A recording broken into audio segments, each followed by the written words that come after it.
County cricket खेलते थे। England में तो उस वक्त कैंसर के इदारे थे, ये काउंटी खेलते थे, पाउंड में कमाते थे। क्या ये अपनी माँ को वो इंग्लैंड नहीं ले जा सकते थे? ये अपनी माँ को इंग्लैंड क्यों नहीं लेके गए? और क्या ये माँ के जनाजे में शामिल हुए थे? ये काउंटी मैच के लिए वहां पे माँ के जनाजे में नहीं आए थे। ये अपनी वालदा के जनाजे, एक मिनट, ये अपने वालदा के जनाजे में शरीक नहीं हुए थे। वालदा के जनाजे में शरीक नहीं हुए। और ये आज तक किसी करीब तरीन नईमुल हक जो इनके साथ इनका पुराना दोस्त था, क्या उसकी फैमिली के साथ इन्होंने उसकी फैमिली को प्राइम मिनिस्टर हाउस में बुला के ताज़ियत की गई, ये वहां नहीं गए। तो ऐसे बहुत सारे हकाइक हैं, ये किसी की ताज़ियत नहीं करते। अच्छा, ये ताज़ियत में नहीं, ये इतने बड़े हैं, किसी की ताज़ियत नहीं करते। किसी की कोई मिसाल मुझे बता दे कि ये किसी की ताज़ियत पे गए हैं। ये कोई मुझे ये बता दे कि ये अपनी माँ शौकत खानम के मरने पे पाकिस्तान आए थे। तो लेकिन वो अपने उनकी वफात पे वो नहीं आए, उनको उन्होंने बाहर इलाज के लिए नहीं बुलाया, लेकिन उन्होंने शौकत खानम खोला और पूरी दुनिया से जाके चंदे मांगे। 92 के वर्ल्ड कप में जो खिलाड़ी सारे इनके खिलाफ हो गए, ये तो वर्ल्ड कप विनर कप्तान थे ना। आज तक जो बकौल आम लोगों के वजीर आजम तक बन गए, वर्ल्ड कप विनर कप्तान की हैसियत से ये मुकाम मिला ना उन्हें। तो उस वर्ल्ड कप विनर टीम के खिलाड़ी इनके खिलाफ क्यों हो गए, जिन्होंने ये कहा कि अगर उमरान को आगे वो कप्तान रखा गया तो हम नहीं क्रिकेट से रिटायरमेंट ले लेंगे, हम नहीं खेलेंगे उसके अंदर। अच्छा। और उसकी वजह क्या थी? इन्होंने वहां पे जितनी इनामी रकमें थी वो सारी शौकत खानम अस्पताल के नाम कर दी। किसी खिलाड़ी से ना पूछा ना उसका कोई हिस्सा दिया। भाई, आपको अपना शेयर देने का इख्तियार है, सबका शेयर देने का आपको कोई हक नहीं पहुंचता बगैर उससे पूछे। और यही वजह थी कि खिलाड़ी इस हद तक खिलाफ हुए कि उन्होंने कहा कि अगर उमरान मजीद कप्तान रहा तो हम नहीं खेलेंगे। इसी वजह से इन्होंने रिटायरमेंट ली। वाह। अच्छा, अब इमरान खान के हम सियासत पे आ जाते हैं। ज़ाहिर है हम और आप दोनों उनकी सियासत को सपोर्ट तो नहीं करते, लेकिन नहीं भाई, आप कुछ ऐसी कुछ बारीक बातें कर रहे थे जो मुझे लगा कि इस वक्त उसका तज्जिया करना भी ज़रूरी है। आप मुझे पहले तो हम बात कर रहे थे कि इनकी जो शादी हुई, ठीक है, बुशरा बीबी से शादी हुई, उसके हवाले से आप मुझे कुछ बातें बता रहे थे, उस पर आप मुझे अपना तबसरा दें। मैं क्या एक सवाल करूं, आप खुद ही मुझे बताएं। आप जो कुछ हकायक बता रहे थे, वो तमाम चीज़ें जो हमें और आपको तो पता होती हैं और उस पर हम बात भी कर रहे होते हैं, लेकिन लोग सुनना नहीं चाह रहे। प्लीज़ ज़रा उसके बारे में थोड़ा सा बताइए।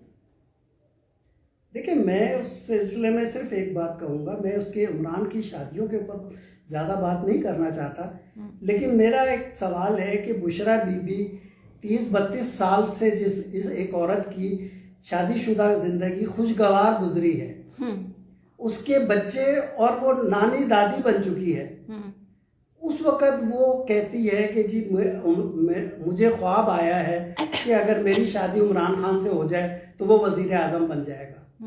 इमरान खान वज़ीर आज़म बने या ना बने, क्या कोई औरत अपनी 32 साल बस्ती हुई घरेलू जिंदगी इस तरह से किसी को वज़ीर आज़म बनाने के लिए बिगाड़ सकती है? मुझे ये समझ नहीं आता। तो वहां से उनके किरदार पे एक सवालिया निशान तो लग गया जी, खातून की, लेकिन उससे ज्यादा सवालिया निशान तो इस मर्द के ऊपर लगा ना। मैं मर्द के ऊपर बात कर रहा हूँ। 1979 में इमरान खान ने ये कहा कि मेरी माँ मेरी शादी के अरमान में मर गई। हाँ। मैं पाकिस्तान से बाहर शादी नहीं करूंगा। अगर मुझे पाकिस्तान से बाहर शादी करनी होती तो अपनी माँ की जिंदगी में उसे खुश करने के लिए सर पे सेहरा सजा लेता। लेकिन हम आपको सबको पता है, जब उन्होंने शादी की तो जमाइमा से पाकिस्तान से बाहर ही की। तो हमेशा वो अपने जो कहते हैं वो कुछ और होता है और अमल उनका कुछ और होता है। वो शादियों के सिलसिले में भी उनका अमल कुछ और रहा और वो कहते कुछ और रहे। अच्छा नहीं भाई, उनके जितने, मैं कल ही किसी से बात कर रही थी कि उनके जितने सेक्स स्कैंडल्स आए हैं, ठीक है, और उनके जितने उनके हवाले से जितनी हमने गंदी गंदी किस्म की ऑडियो लीक्स सुनी हैं या देखी हैं, और उसके पाकिस्तान की तारीख में किसी और किसी और सियासी लीडर के इतने तो नहीं हुए जितने इनके। इन्होंने तो रिकॉर्ड ही तोड़ दिया शादियों का, इन स्कैंडल्स का। लेकिन क्या बात है नहीं भाई कि इनकी जो फॉलोअर्स हैं, जो एक कल्ट बना हुआ है, वो कुछ सुनना ही नहीं चाहते। वो उनके ऊपर इखलाकियात हर चीज़ उन्होंने माफ़ कर दी। ऐसी क्या आपको क्या लगता है? आपका क्या तज्जिया है इसके ऊपर? ये किस किस्म का कल्ट है? नहीं, देखिए बात यह है कि असल में पाकिस्तान के लोगों का एक तो तालीम की कमी है ही है, लेकिन जो तालीम याफ्ता लोग हैं वो भी अमलन उसे कहते हैं जो पढ़ा लिखा लिखे जाए। यहाँ पे कल्ट जो है सिर्फ इमरान खान का नहीं है। आप देखें कि जो लोग फजलुर रहमान को फॉलो करते हैं, फजलुर रहमान के कितने ही किस्से सामने ले आओ, उन्हें कोई फर्क नहीं पड़ता, वो वैसे ही फॉलो करेंगे। अच्छा। बीबीसी लंदन से एक इंटरव्यू में बीबीसी के एंकर ने पूछा कि अगर कोई ऐसा मरहला आए कि पाकिस्तान और अफगानिस्तान एक मुल्क को बचाया जा सकता है, तो आप किस मुल्क को बचाएंगे? फजलुर रहमान ने कहा अफगानिस्तान। वो हमारे लीडर हैं। इसी तरीके से नवाज शरीफ के बारे में अगर कोई ये कहे कि उसकी करप्शन के किस्से झूठे हैं, वो आखिरी दम तक, अभी 4 साल वो उन्हीं फ्लैटों में रहकर आया, लेकिन उन फ्लैटों का आज तक हिसाब नहीं दे सका।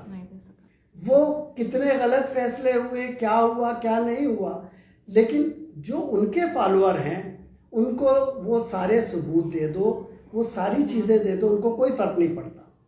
मैं कराची में रहता हूँ, मैंने अल्ताफ़ हुसैन की बर्बरियत अपनी आंखों से देखी है। मैं खुद उन चीज़ों से गुजरा हूँ, बहुत सारी चीज़ें मेरी आंखों से गुजरी हैं। खुद मेरे साथ भी कुछ ऐसे वाक़यात हुए हैं।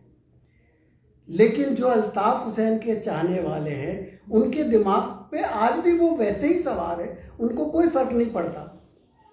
इसी तरह से जरदारी साहब और पीपल्स पार्टी के जो फॉलोअर हैं उनका भी यही आलम है। इनके जो फॉलो